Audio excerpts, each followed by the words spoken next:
सनातन संस्कृति में 16 संस्कार माने गए हैं और विवाह या पाणी ग्रहण उसका 15वां संस्कार माना जाता है। पहले वचन में कन्या कह रही है अपने वर से कि आप कोई भी धर्म कार्य जब भी करते हैं, किसी भी तीर्थ यात्रा पर जाते हैं या कोई भी किसी भी प्रकार का धर्म कार्य करते हैं, तो उसमें आप मुझे साथ रखें। अगर आपको ये मंजूर है तो मैं आपकी अर्धांगिनी बनने के लिए, आपके वामांग में आने के लिए तैयार हूँ। दूसरे वचन में कन्या कह रही है कि जैसे आप अपने माता पिता की रिस्पेक्ट करते हैं, वैसे ही आप मेरे माता पिता का भी आदर करेंगे, उनकी भी रिस्पेक्ट करेंगे और उस परिवार को भी अपना परिवार मानेंगे।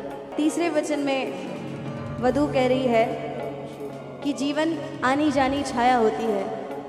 कल हम बच्चे थे, आज जवान हैं, कल बूढ़े भी होंगे।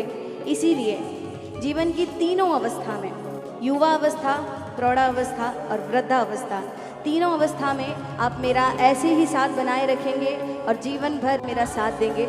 चौथे वचन में कन्या कह रही है आप विवाहित होने जा रहे हैं, जिम्मेदारियां और ज़्यादा बढ़ जाएगी, इसीलिए सारे दायित्व को पूरे मन से आपको निभाना होगा।